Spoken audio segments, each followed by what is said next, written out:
आज बायोकेमिस्ट्री का पहला वीडियो बनाने जा रहे हैं। पहला टॉपिक जो है नायोस की बुक से जो बताते हैं, तो नायोस की बुक में पहला चैप्टर है जनरल बायोकेमिस्ट्री, तो उसी के टॉपिक्स को आज शुरू करते हैं बताना। तो सबसे पहले इसमें solution, solvent, concentration in he points को बताया गया है। तो सबसे पहला जो पॉइंट है उसमें दिया है कि concentration of dissolve salt in water refers to the amount of salt. मतलब कंसंट्रेशन बताया गया है इसमें कि मतलब सॉल्यूट और सॉल्वेंट बेसिकली बताया गया। तो सॉल्यूट और सॉल्वेंट होता क्या है वो बता देते हैं। अगर जैसे इस फिगर से समझ में आ जाएगा, जैसे यहाँ पे दिया है कि ये हो गया आपका सॉल्वेंट और ये हो गया आपका सॉल्यूट, और ये दोनों इसमें मिल गया तो ये हो जाता है सॉल्यूशन। ऐसे बोल सकते हैं कि जो ज़्यादा अमाउंट में रहता है वो सॉल्वेंट और जो कम अमाउंट में रहता है वो सॉल्यूट, और जिसमें सॉल्यूट को मिलाया जाएगा वो सॉल्वेंट, और जिसको मिलाया जाता है वो सॉल्यूट, और जब दोनों मिक्स हो जाता है तो ये बन जाता है सॉल्यूशन। सिंपली ऐसे ही याद रख सकते हैं कि ज़्यादा अमाउंट वाला जो होगा, यानी कि लिक्विड वाला जो पार्ट होता है, जैसे पानी हो गया, पानी में चीनी को मिला रहे हैं तो चीनी कम अमाउंट में और पानी ज़्यादा, तो ज़्यादा वाला यानी कि पानी जिसमें मिला रहे हैं वो हो जाएगा सॉल्वेंट, और चीनी जिसको मिला रहे हैं वो हो जाएगा सॉल्यूट जो कि कम अमाउंट में होगा। और चीनी पानी जब घुल जाएगा तो वो बन जाएगा सॉल्यूशन। जब चीनी पानी घुल जाएगा तो वो बन जाएगा सॉल्यूशन। तो इसी चीज़ को यहाँ पे बताया गया है। यहाँ पे दूसरा पॉइंट जैसे है कि मिक्सचर जिसमें कि सॉल्यूट और सॉल्वेंट होता है उसी को सॉल्यूशन कहा जाता है। दूसरा वाला पॉइंट बता रहे हैं ये वाला कि सॉल्यूशन है क्या, तो मिक्सचर है सॉल्यूट और सॉल्वेंट का, और solute can be denoted as a component of a solution. यानी कि सॉल्यूट को क्या बताया जा रहा है, तो ये सॉल्यूट है क्या, तो सॉल्यूशन का ही कंपोनेंट है जो कि कम अमाउंट में होता है, और सॉल्वेंट क्या है तो जो कि इन ग्रेटर अमाउंट में होता है। यही बताया गया है। अगर पहला वाला लाइन भी समझना है तो यहाँ पे यही बताया गया है कि amount of solute the concentration of dissolved salt in water. अगर सॉल्ट को पहला लाइन से बता रहे हैं, अगर सॉल्ट को वाटर में मिला दिया जाए तो वहाँ पे सॉल्ट सॉल्यूट हो जाएगा और वाटर क्या हो जाएगा, सॉल्वेंट हो जाएगा। और कितना डिज़ोल्व हुआ वही यहाँ पे दिया हुआ है कंसंट्रेशन। तो कितना सॉल्ट वाटर में डिज़ोल्व हुआ वो उसका कंसंट्रेशन होता है। यानी कि ज़्यादा सॉल्ट है, पानी कम तो ज़्यादा कंसंट्रेटेड, कम सॉल्ट है और पानी ज़्यादा, कम सॉल्ट है पानी ज़्यादा तो कम कंसंट्रेटेड। यही बात हो जाती है कंसंट्रेशन की।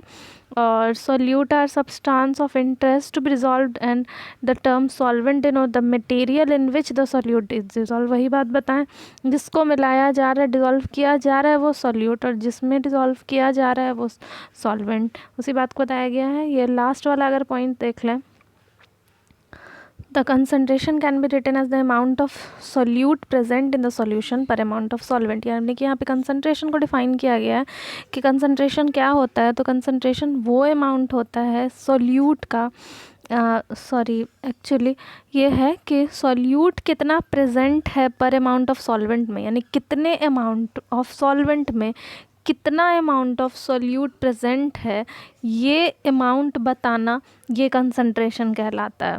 और यहाँ पे ये तो समझ में आ गया होगा फिगर से।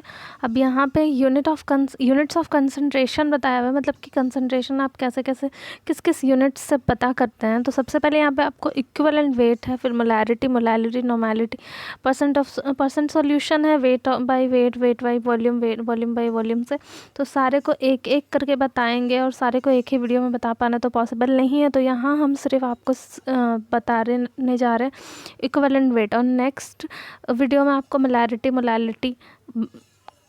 का वीडियो बना देंगे तो वहाँ समझ में आ जाएगा। तो यहाँ पे इक्विवेलेंट वेट सबसे पहले देख लेते हैं। तो इक्विवेलेंट वेट कैसे निकाला जाता है, तो ये बताया हुआ है कि एटॉमिक वेट या फिर मॉलिक्यूलर वेट को डिवाइड कर देंगे हम वैलेंस से। एटॉमिक वेट उसी को बोलते हैं मॉलिक्यूलर वेट। तो उसको अगर हम मतलब एक का है तो सिर्फ एटॉमिक वेट, और बहुत एक साथ एक से ज़्यादा एटम है तो वो मॉलिक्यूल बन जाता है, ये तो पता है, तो मॉलिकुलर वेट हो जाएगा। तो मॉलिकुलर वेट या एटॉमिक वेट को उसके वैलेंस से डिवाइड कर दिया जाता है तो वो एटॉमिक वेट बन जाता है। और यही पहला यूनिट है कंसंट्रेशन निकालने का, यानी कि इक्विवेलेंट वेट निकाल रहे हैं तो आप उस सॉल्यूशन का कंसंट्रेशन निकाल रहे हैं। उसके बाद दूसरे पॉइंट में बताया गया, the major use of the concept of equivalent is that, मतलब क्यों सबसे ज़्यादा, मतलब ये मेजर यूज़ इसका बताया हुआ है। तो ये बताया हुआ है कि एक इक्विवेलेंट वेट किसी भी आयन का या किसी भी मॉलिक्यूल का केमिकली इक्विवेलेंट होता है, यानी कि बराबर होता है एक equivalent one equivalent of different ion on molecule, यानी एक आयन या किसी भी एक आयन या मॉलिक्यूल का जो इक्विवेलेंट वेट होता है वो बता रहा है कि केमिकली बराबर होता है किसी दूसरे आयन और मॉलिक्यूल का, तो इसलिए इससे कंसंट्रेशन निकाला जाता है।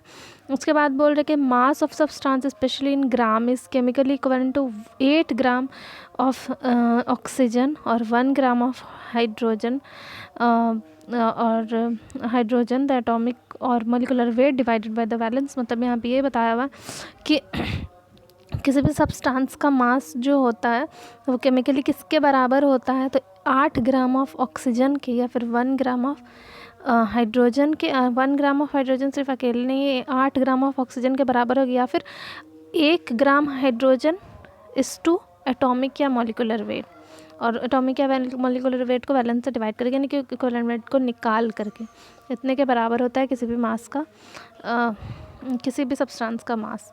यहाँ पे वैलेंस की बात की गई है कि इक्विवेलेंट वेट यहाँ पे मेनली याद रखना है कि इक्विवेलेंट वेट कैसे निकलेगा, तो किसी भी मॉलिक्यूल का मॉलिकुलर वेट या एटम का एटॉमिक वेट पता होना चाहिए और उसको उसके वैलेंस से डिवाइड कर देंगे तो यहाँ हमको इक्विवेलेंट वेट निकल जाएगा। अब वैलेंस क्या से पता करेंगे, तो वैलेंस के बारे में अगर जानना है तो यहाँ पे थोड़ा सा वैलेंस के बारे में लिख दिया है कि वैलेंस या फिर उसी को वैलेंसी बोलते हैं, तो वैलेंस या फिर वैलेंसी ऑफ किसी भी एलिमेंट का क्या होता है, तो कैसे मेज़र किया जाता है, तो किसी भी एलिमेंट का जो कंबाइनिंग कैपेसिटी होता है कि वो दूसरे मॉलिक्यूल से किस कैपेसिटी से कंबाइन करता है, और एक जब वो केमिकल कंपाउंड या केमिकल मॉलिक्यूल जब बना रहा होता है तो किस वो एलिमेंट किस कैपेसिटी से उससे कंबाइन कर रहा है, वही उसका क्या हो जाता है, वैलेंस हो जाता है। तो और दूसरी बात यहाँ पे ये बताया हुआ है वैलेंस कैसे, यहाँ पे जो इक्विवेलेंट वेट जो निकालेंगे तो वहाँ पे आप वैलेंस कैसे देख सकते हैं, तो absolute value of ion charge, यानी कि उस पर जो भी आयनिक चार्ज होगा वो उसका वैलेंस ले लीजिए, या फिर number of hydrogen H+ ion या फिर OH- आयन जो भी है वो नंबर ले लीजिए, या फिर तीसरा है कि the absolute value of change in charge on a species when undergoing chemical reaction, यानी कि जब केमिकल रिएक्शन में जा रहा है तो कितना चेंज हो रहा है चार्ज, यानी कि कोई केमिकल रिएक्शन अगर कर रहा है, मतलब जैसे एक रिएक्टेंट है रिएक्ट कर रहा है प्रोडक्ट बना रहा है, तो कितना आयन प्रोडक्ट बनने के समय चेंज हो रहा है, उसको भी आप वैलेंस की तरह ले सकते हैं जब इक्विवेलेंट वेट निकाल रहे हैं तो। और इक्विवेलेंट वेट निकालने के लिए आपको सबसे पहले एटॉमिक वेट या फिर मॉलिकुलर वेट पता होना चाहिए। तो जैसे मान लेते हैं कि एटॉमिक वेट अगर हम निकालते हैं वाटर का, मॉलिकुलर वेट अगर हम वाटर का निकालते हैं, तो यहाँ पे आपको पता है कि हाइड्रोजन का एटॉमिक वेट 1 होता है, लेकिन यहाँ पे 2 मॉलिक्यूल हाइड्रोजन दिया हुआ है तो इसलिए 2 × 1 हो जाएगा, और प्लस कर देंगे ऑक्सीजन का एटॉमिक वेट हो जाता है 16, तो यहाँ पे हो जाएगा 2 × 2 और यहाँ पे हो जाएगा 16, दोनों को ऐड कर देंगे तो यहाँ हो जाएगा आपको 18, तो 18 इसका क्या हो जाएगा मॉलिकुलर वेट। और जब आपको मॉलिकुलर वेट निकल गया, उसी तरह से मॉलिकुलर वेट जब निकल जाएगा तो उसको डिवाइड कर दीजिएगा उसके वैलेंस से, तो आपको मिल जाएगा इक्विवेलेंट वेट। जैसे मान लेते हैं कि HNO3 का आपको निकालना है molecular weight, sorry equivalent weight. अगर आपको HNO3 का निकालना है इक्विवेलेंट वेट, तो वैसे ही जैसे वाटर मॉलिक्यूल का निकाले वैसे पहले इसका एटॉमिक वेट निकाल लीजिए, और एटॉमिक वेट निकालने के बाद उसको यहाँ पे हाइड्रोजन आयन कितना है तो 1 है, तो जो भी एटॉमिक वेट आएगा उसको 1 से डिवाइड कर दीजिएगा तो वो आपका इक्विवेलेंट वेट निकल जाएगा। तो यहाँ इस वीडियो में सिर्फ इक्विवेलेंट वेट तक ही। इसके बाद आपको नेक्स्ट टॉपिक जो है वो मोलैलिटी और नॉर्मैलिटी, तीनों को एक ही वीडियो में कवर करने की कोशिश करेंगे, और बाकी जो 3 बचेगा उसको एक वीडियो में, तो 2 वीडियो में ये वाला को बता देंगे। उसके बाद आगे बढ़ेंगे।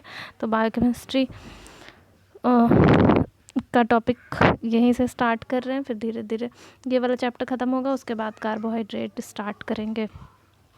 अगर वीडियो अच्छा लगा तो एक लाइक कर दीजिएगा, और चैनल नहीं सब्सक्राइब किए तो प्लीज़ चैनल सब्सक्राइब कर दीजिएगा। अगर कहीं पर डाउट होगा तो कमेंट करके पूछ लीजिएगा।